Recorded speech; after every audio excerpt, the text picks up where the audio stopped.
Hey guys, how's it going? So I have no idea how this is going to work. Number one, obviously, I got a pair of those blue light lenses for glasses to kind of help.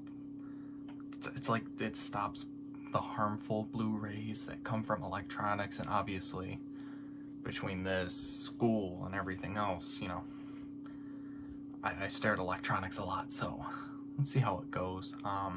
Number two, I got a new setup. Woo. I got a brand new computer yesterday. So instead of looking down at my laptop and looking up and looking down and looking up, we're gonna mostly just look at the computer back here. Even though the way I have to have my phone right now because I don't have a webcam yet. The plan was to use the camera on the computer. The camera kind of sucks. So I need to get a webcam, but spent a lot of money on this computer, so the webcam can wait. We can just use my phone for right now.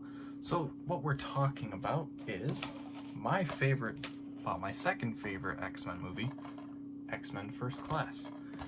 Why is it my favorite?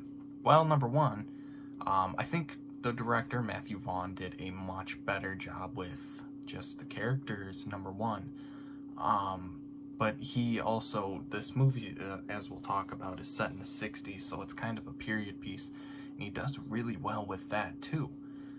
So it's from 2011, like I said, directed by Matthew Vaughn, a sci-fi action film starring James McAvoy as Professor X or Charles Xavier, Michael Fassbender as Magneto or Eric Lencher, Kevin Bacon, who we last saw in the original 1980 Friday the 13th, as Jack.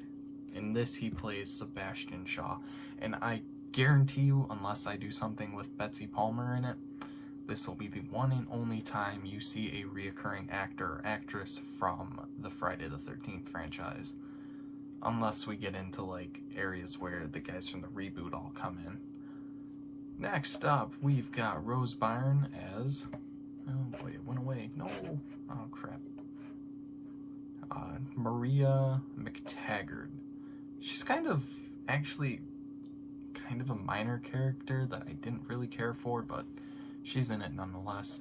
Jennifer Lawrence as Mystique or Raven, and January Jones as Emma Frost, Nicholas Hoult as Beast. Now, Nicholas Hoult might be one of my favorite actors from this movie. He'll be back in the next three that we talk about, which is Days of Future Past, Apocalypse, and Dark Phoenix. He's got this kind of like young vibe going. It's alright. I do really like him. Zoe Kravitz as Angel, Lucas Till as Havoc or Alex Summers, Caleb Landry Jones as Banshee, Jason Fleming as Azazel, and Eddie Gething as Darwin. Has an 86% on Rotten Tomatoes, really well earned, and not the highest yet, but definitely the second highest, I believe. And off of a budget of $160 million, it made only $353.6 million at the box office, so it didn't perform too well. So I really love this movie. Like I said, definitely number two for me.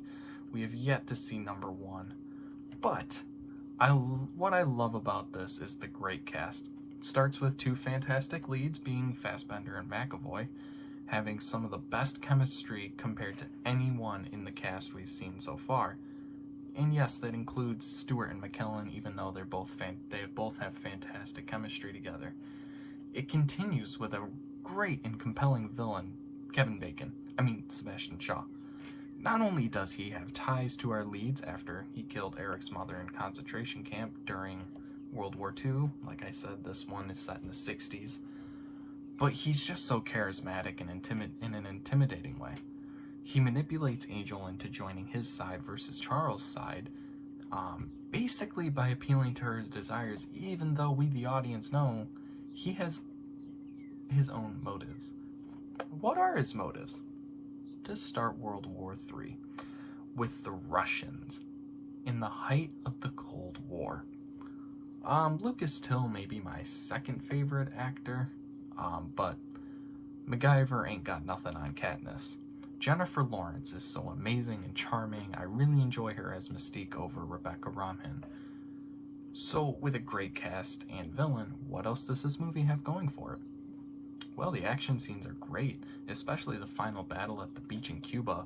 Not only do we see how Charles became paralyzed, shot in the spine by a bullet from Moira's, I keep saying Moira's gun sent astray by Eric. So Magneto, he controls metal, she shoots at him and he just goes, "Not today," and right in the back. I don't know if you guys can hear that. It sounds like gunshots in the middle of the suburbs. That's weird. Anyway, but what we see the beginning of Eric's mutant brotherhood that we would see a lot of in the Bryan Singer films, but they don't. It never really went anywhere for me. In case it hasn't become clear, I really enjoy this movie.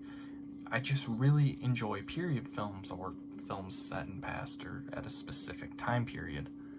Like I said, this film is set in the 60s, does a great job feeling that way. If I had to fault it, which sadly I do, I'd say my biggest issues is the way the film just gets rid of Darwin at the midway point. He has this mutation that basically allows him to adapt to any situation to survive. And Kevin Bacon's character, Sebastian Shaw, his mutation is that he can absorb energy to live longer. So what he does is he takes that energy, puts it down Darwin's throat, and says, "Survive." He can't, because it's happening inside of him, so now he's dying. I'm really mad they killed off a great character right basically like the midway point.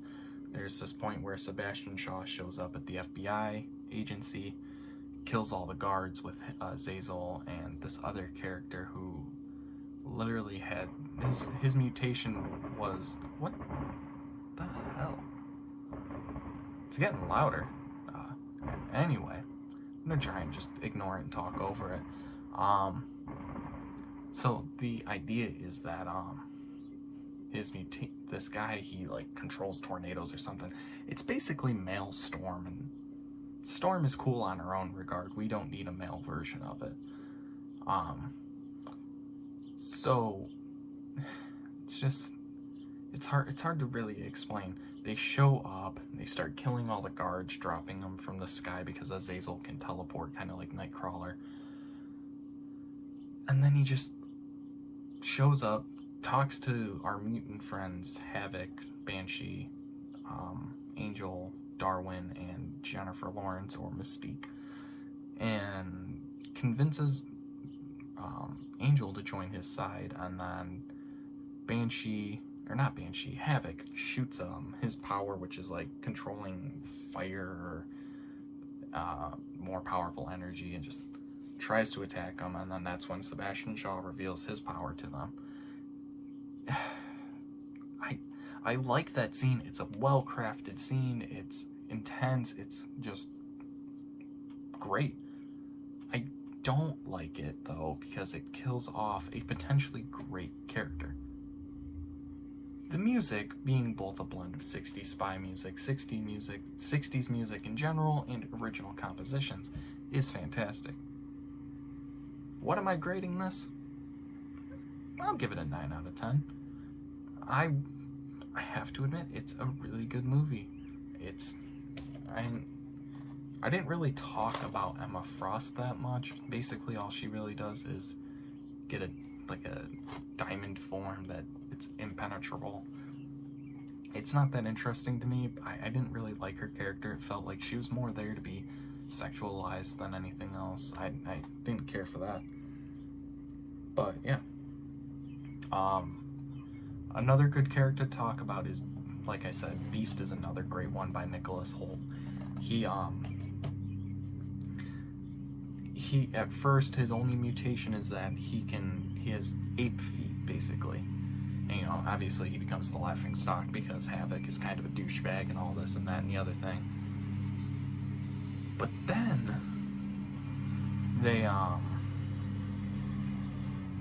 he finds a cure that's supposed to recess the gene and make him normal. So he takes it, but it actually enhances the cells, and that's when he becomes Beast. It is what it is, I suppose, but I just think that, I think seeing that being the reason is kind of dumb. Although, like I said, he perfects it in later movies so he can recess it again, but I don't know. Yeah, and that's not a fault of the movie. I think that's just a fault of trying to adapt this very obscure comic being X-Men. There's so much there that you can do. So, 9 out of 10. I'll give it that. Tomorrow we're going to talk about a seminal horror movie called Candyman, and I'm very excited. I've never seen Candyman. I've seen kill counts for it. I've seen other reviews for it, and they're all fantastic. I mean, people love this movie. It's obviously not the new one that was supposed to come out this July, but it's the old 1992 Candyman movie, and very excited. So, what to expect from the future? I suppose hopefully a webcam. I mean, I'm really, really hoping to get a webcam so I don't have to constantly look up, look down, look up, then look down. So that's kind of, and it'll also be centered. I'm trying to center this, but so I can also read what I typed out instead of, looking down at a laptop. It's on a computer screen now. And, yeah, hopefully we figure this out soon. So, until Candyman tomorrow, I'm Luke, and I will see you guys later. Hey, I hope you guys enjoyed what you just watched. If you're interested in more of my videos, make sure you subscribe and hit that bell icon to get notifications every time I upload a video. And also, if you could, just leave a like down below and maybe even consider commenting, telling me things I did good, things I did bad.